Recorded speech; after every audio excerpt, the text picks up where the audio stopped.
I'm going to follow up. Yeah, Jason's line of thinking here. So we don't know how they're going to perform on game day. And we've only seen you, Logan, have seen what, a week? Has it been a little less than a week? About a week. Yep. Okay. The last Florida State team that I believed looked like a Florida State team, not every week, but on occasion throughout that season, was 2017. Mm-hmm. So just athletically, in terms of athleticism, strength, speed, depth, all physical stuff, how do these athletes compare to that team in that range? When the last time Florida State was good, I know they only went 7-6, but I'm talking about they were, they could play Clemson deep into the game. They looked Florida State good. We know what happened that season, but you know what I mean. Yeah, the size wise, it's there. It's back to where it used to be. I'd say probably about 4 or 5 years ago. I mean, the size factor definitely in the trenches. I mean, Florida State the last 3 years just didn't look like you'd watch other games in the SEC and be like, that Florida State doesn't have that on the line. They've got that definitely in the defensive line. I mean, you've got Robert Cooper, Fabian Lovett, but then on the offensive line, like I just said, I mean, you're bringing in guys who've been playing football since 2017 with Manuel coming in on Florida State's offensive line from Charlotte, Dimitri Emanuel.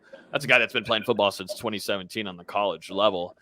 There's guys with some crazy size, and we've been posting some videos about it. That's something that Coach Storms did a really good job of, but I think they've done a really good job on the recruiting front and the transfer portal of bringing in guys that you don't have to do much of developing. That's something Florida State, you go back to a few names like Jalen Goss. I mean, that's a tweener between a tight end and a defensive end. You're gonna put him in the trenches on the offensive line. That's just you're gonna take 3 years to develop that guy. You're bringing in Julian Armella, Quashawn Sapp, Antavius Woody, some really, really, really nice size. Daughtry Richardson too, some really nicely sized offensive line. I think that's probably the first thing that we noticed right away is just the size factor of these players, and that will play a big time factor in the run game for Florida State this upcoming season, which Norvell wants to push a whole ton.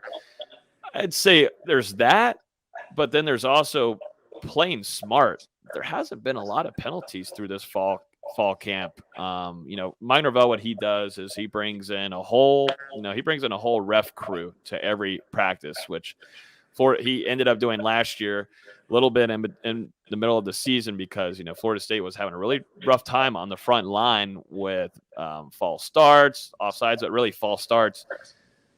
Maybe I can name one false start, a max of 2 so far in fall camp. There hasn't been a lot of penalties, and that's going over 2 into pass interference. Just missed assignments with guys being on the line.